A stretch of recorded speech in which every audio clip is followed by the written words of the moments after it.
Wait wait யாரும் video skip பண்ணிடாதீங்க. என்னடா அவன் ஓல்டு வெப்சைட் எடுத்து வச்சிருக்கான்னு பார்க்குறீங்களா? தம்ப்நெயிலுக்கும் வீடியோக்கும் சம்மந்தமே இல்ல. அத தானே பார்க்குறீங்க. இதுதாங்க ஆப்பிளோட 2001 website. Pure HTML CSS use பண்ணியிருக்காங்க. அதாவது வெனிலா CSS. சம்டைம்ஸ் நான் கிரியேட் பண்றது கூட இப்படி தான் இருக்கும். ஆனா ஆப்பிள் அத அப்பவே பண்ணியிருக்காங்க.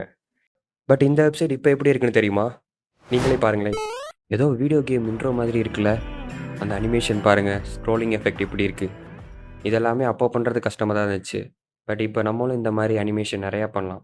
ஸோ அதுக்கு யூஸ் பண்ற என்ன டூல்ஸ்லாம், அதெல்லாம் பத்தி இந்த வீடியோல கிளியரா பார்க்க போறோம். வாங்க வீடியோக்குள்ள போகலாம்.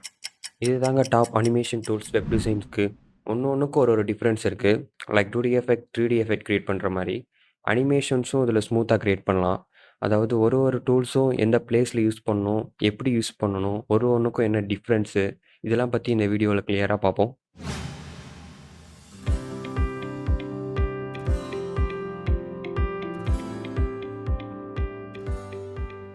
GSAP best for 2D அனிமேஷன்ஸ்ங்க.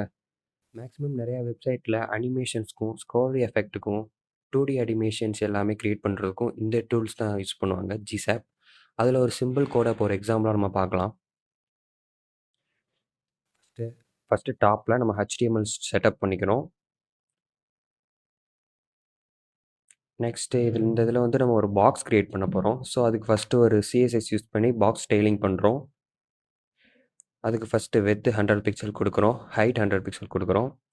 Background colour ரெட்டுன்னு நான் வைக்கிறேன். மார்ஜின் வந்து 15 பிக்சல்ஸ் வைக்கிறேன். ஒரு பாக்ஸ்க்கு நம்ம ஸ்டைல் பண்ணியாச்சு. நெக்ஸ்ட்டு GSAP வந்து நம்ம CDN மூலமா லோட் பண்ண போறோம். அது நீங்க இந்த வெப்சைட்ல போயிட்டு GSAP CDN யூஸ் பண்ணாலே போதும். ஈஸியா எடுத்துடலாம். நெக்ஸ்ட்டு நம்ம HTML கிரியேட் பண்ண போறோம். கிரியேட் பண்ண பாக்ஸ் ஸ்டைல வந்து நம்ம HTML டிவ்ல ஆட் பண்ண போறோம். So box. நெக்ஸ்ட்டு அனிமேஷனுக்கு ஸ்கிரிப்ட்ல தாங்க அனிமேஷனுக்கு வேலையே இருக்கு. ஃபர்ஸ்ட்டு GSAPன்னு ஒரு ஃபங்ஷன் கிரியேட் பண்ணி, அதில நம்ம கிரியேட் பண்ணியிருக்க பாக்ஸ் ஐடிய பேஸ்ட் பண்றோம். நெக்ஸ்ட் அந்த பாக்ஸ்க்கு அனிமேஷன்ஸ் ப்ராப்பர்ட்டீஸ் பண்றோம். அதில டியூரேஷன் வந்து 4 குடுக்குறேன். அடுத்து அனிமேஷன்ஸ் ரைட் சைட் 60 பிக்சல்ஸ் குடுக்குறேன். அண்ட் ரொட்டேஷன் 360 டிகிரி குடுக்குறேன். அண்ட் ஸ்கேல், ஈஸஸ்லாம் பவர் இன், அவுட் குடுக்குறேன். அண்ட் ரிப்பீட் -1 குடுக்குறேன். இதுதாங்க சிம்பிள் கோட் ஒரு GSAP எப்படி யூஸ் பண்றதுன்னு. இதுக்கு அவுட்புட் எப்படி வரும்னா, நம்ம கிரியேட் பண்ண பாக்ஸ்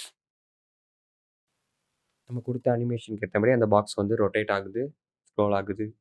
அனிமேஷன்ஸ்ல வரும். இதுதான் GSAP கோட்.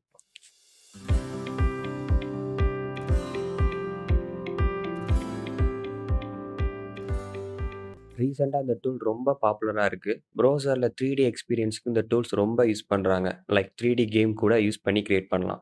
இந்த டூலோட அட்வான்ஸ் தான் VR டூல்னு சொல்லுவாங்க. அதாவது விர்ச்சுவல் ரியாலிட்டி டூல். பட் அது மாரி ரொம்ப காம்ப்ளெக்ஸா கிரியேட் பண்ண நமக்கு கொஞ்சம் 3D மாடலிங் கான்செப்ட் தெரியணும். பட் வெப்சைட்க்கு கொஞ்சம் 3D மாடல் கிரியேட் பண்ண பேசிக்கா தான் தெரிஞ்சா போதும். அத வச்சு ஒரு எக்ஸாம்பிள் இப்போ பார்க்கலாம் வாங்க. ஓகே, ஃபர்ஸ்ட்டு HTML செட்டப் பண்ண போறோம். நெக்ஸ்ட் சேம் தான். அதே மாரி CSSல ஒரு பாக்ஸ் ஸ்டைல் கிரியேட் பண்றேன். அதுக்கு வந்து பாடி வந்து மார்ஜின் 0 குடுத்துக்கிறேன். அண்ட் டிஸ்ப்ளே வந்து பிளாக் பண்ணிக்கிறேன். ஏன்னா நம்ம கிரியேட் பண்ண போறது ஒரு 3D என்வைரன்மென்ட். ஸோ நம்ம அதெல்லாம் ரிமூவ் பண்ணிட்டு ஒரு புது என்வைரன்மென்ட்டா கிரியேட் பண்றோம். சீன் கிரியேட் பண்ணிக்கிறேன். constant.scene new.3 ப்ராப்பர்ட்டி யூஸ் பண்ணி சீன் கிரியேட் பண்ணியாச்சு. இது வந்து என்வைரன்மென்ட்ல ஒரு 3D சீனை கிரியேட் பண்ணிரும். நெக்ஸ்ட் நம்ம அதுக்கு கேமரா ஆங்கிள் ரெடி பண்ணணும்.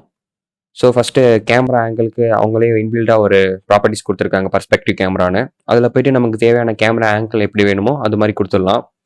நெக்ஸ்ட் இப்ப நம்ம அப்டேட் பண்ண அந்த 3D வியூ ரெண்டர் ஆகுறதுக்கு WebGL ரெண்டர் குடுத்து நம்ம வந்து அப்டேட் பண்ணிக்கிறோம். அத வந்து நம்ம DOMல வந்து டிஸ்ப்ளே பண்றோம். ஓகே. இதுவரைக்கும் நம்ம ஒரு 2D பாக்ஸா தான் கிரியேட் பண்ணியிருக்கோம். இனிமே தான் 3Dயாவே கிரியேட் பண்ண போறோம். ஸோ 3Dனாலே நமக்கு ஜாமெட்ரி இல்லாம இருக்குமா? ஸோ ஜாமெட்ரி ப்ராப்பர்ட்டீஸ் யூஸ் பண்ண போறோம். ஃபர்ஸ்ட்டு பாக்ஸ் ஜாமெட்ரின்னு ஒரு ஃபங்ஷன் கிரியேட் பண்ணிக்கிறேன். ஸோ இது வந்து ஒரு ஜாமெட்ரி பாக்ஸா கிரியேட் பண்ணிரும். நெக்ஸ்ட் அதுக்கு ஒரு கலர் குடுக்குறேன்.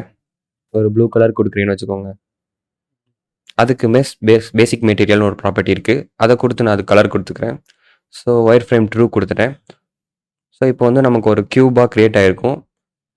நெக்ஸ்ட் அந்த கலரையும் அந்த 3D எஃபெக்டையும் என்விரான்மெண்ட் எல்லாத்தையும் டோட்டலாக நான் ஆட் பண்ண போகிறேன் ஒரே இதில். So mesh geometry material and colour join பண்ணிட்டு சீனை வந்து க்யூப்பில் ஆட் பண்ணிட்டேன். So scene dot add cube.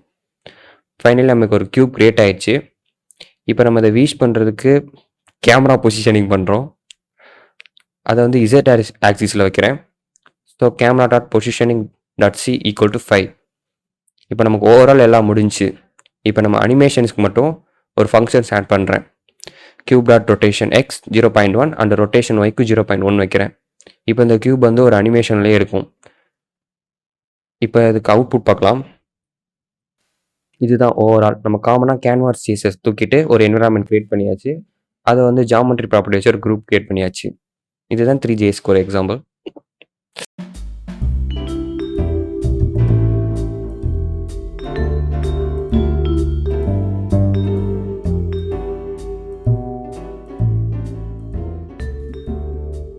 இப்போ பார்க்க போகிற நம்ம அனிமேஷன் டூல்ஸ் பார்த்தீங்கன்னா லாட்டி. நெக்ஸ்ட் இந்த லாட்டி அனிமேஷன் யூஸ் பண்ணி 3D அனிமேஷன்ஸ்லாம் நம்ம ஆல்ரெடி இன்பில்டாகவே இருக்கும். அதை எடுத்து நம்ம ஜஸ்ட் யூஸ் பண்ணிக்கிட்டால் மட்டும் போதும்.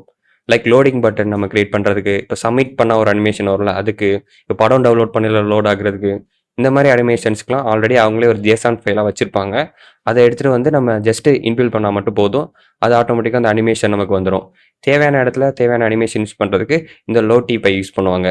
வாங்க அதுக்கு ஒரு சாம்பிள் கோட் பார்க்கலாம். ஓகே, இப்போ லாட்டிக்கு ஒரு எக்ஸாம்பிள் பார்க்க போகிறோம். HTML செட்டப் பண்ணியாச்சு. இப்போ லாட்டி CDN ஃபைல் லோட் பண்ணியாச்சு. இப்போ அதே மாதிரி தான் நம்ம ஒரு கண்டெய்னர் ஸ்டைல் பண்ண போகிறோம். டிஸ்பிளே ஃப்ளெக்ஸ் கொடுத்தாச்சு. அலைன்மெண்ட் சென்டர் வச்சுட்டு அதுக்கு ஒரு பேக்ரவுண்ட் கலர் வந்து ஒயிட் வச்சாச்சு. ஸோ ஹைட் வந்து 100 கொடுத்தாச்சு. இப்போ இது வந்து ஒரு கண்டெய்னராக க்ரியேட் ஆகிடுச்சு. இப்போ இந்த கண்டெய்னருக்குள்ளே நம்ம அனிமேஷன் ஆட் பண்ணணும். ஸோ அந்த அனிமேஷன் ஆட் பண்ணுறதுக்கு ஃபஸ்ட்டு நம்ம வந்து அந்த கண்டெய்னரை HTML டேக்கில் ஒரு ஐடியா போடணும். ஸோ அதை லாட்டி கண்டெய்னர் நான் க்ரியேட் பண்ணிட்டேன். அதுக்கு ஒரு ஹைட் பெத் கொடுத்துட்டேன். ஓகே, இப்போ நெக்ஸ்ட்டு நம்ம அனிமேஷன் ஆட் பண்ணுறதுக்கு ஸ்கிரிப்ட் ஃபைல் போகணும். ஸ்கிரிப்ட் ஃபைலில் நம்ம லாட்டி டாட் லோட் அனிமேஷன் கொடுத்துட்டு அந்த அனிமேஷன் நம்ம எங்கே செட் பண்ணணுமோ அந்த HTML டேக் ஐடியை கொடுத்துட்டு லாட்டி அனிமேஷன் அந்த ஐடியை கொடுத்து கெட் எலமெண்ட் ஐடி எடுத்துகிட்டு இப்போ நம்ம கொடுக்க போகிற அனிமேஷன் லூப்பில் இருக்கணும்னா ட்ரூ கொடுக்கணும். அதே ஆட்டோ ப்ளேயில் இருக்கணும் ஆட்டோ ப்ளேக்கு ட்ரூ கொடுத்துட்டு நம்ம அனிமேஷன் எப்போதுமே ஒரு ஜேசான் ஃபைலாக தான் ஸ்டோர் ஆகும். அந்த ஜேசான் ஃபைலை பார்த்து கொடுத்துடணும். அதை கொடுத்துட்டு அனிமேஷன் செட் ஸ்பீட் கொடுத்துட்டா அந்த அனிமேஷன் நமக்கு லோட் ஆகிக்கிட்டே இருக்கும். இப்போ அவுட்புட் பார்க்கலாம். இந்த மாதிரி நமக்கு மொபைல் அனிமேஷன்ஸ் வெப்சைட் அனிமேஷனுக்கு லாட்டி பை யூஸ் பண்ணலாம். ஓகே, இந்த லாட்டி அனிமேஷன்ஸ்னால் எங்கே எடுக்குதுன்னு கேட்பீங்க நீங்கள். ஃபஸ்ட்டு அந்த ஜேசான் ஃபைலாக எடுக்கணும்னா ஃபஸ்ட்டு லாட்டி ஃபைல்ஸ்னு ஒரு அஃபிஷியல் வெப்சைட் இருக்குது. அதில் போய்ட்டு நமக்கு தேவையான ஜேசான் ஃபைல் அனிமேஷன்ஸாக இருக்கும். லோடிங் அனிமேஷன்ஸ், ஸ்க்ரோல் அனிமேஷன், இந்த மாதிரி நிறைய அனிமேஷன்ஸ் இருக்குது. அதை நீங்கள் ஜஸ்ட்டு காப்பி பண்ணிட்டு அதை எடுத்துகிட்டு வந்து VS கோடில் நீங்கள் அப்லோட் பண்ணிடணும். அப்புறம் அந்த அனிமேஷன் பாத்தை வந்து ஸ்கிரிப்டில் போயிட்டு அனிமேஷன் பார்த்தா கொடுத்துட்டிங்கன்னா அந்த அனிமேஷன் உங்களுக்கு ஈஸியாக பில்ட் ஆயிரும். ஓகே, நெக்ஸ்ட் வீடியோவில் ரியாக்ட் டெவலப்பருக்காகவே ஃப்ரேமர் மோஷன் ஒரு அனிமேஷன் டூல்ஸ் இருக்குது. அதை கொஞ்சம் டீட்டெயில்டாக எக்ஸ்பிளைன் பண்ண போகிறேன். யாருக்காச்சும் அதை எக்ஸ்பிளைனாக வேணும்னா கமெண்ட் பண்ணுங்கள்.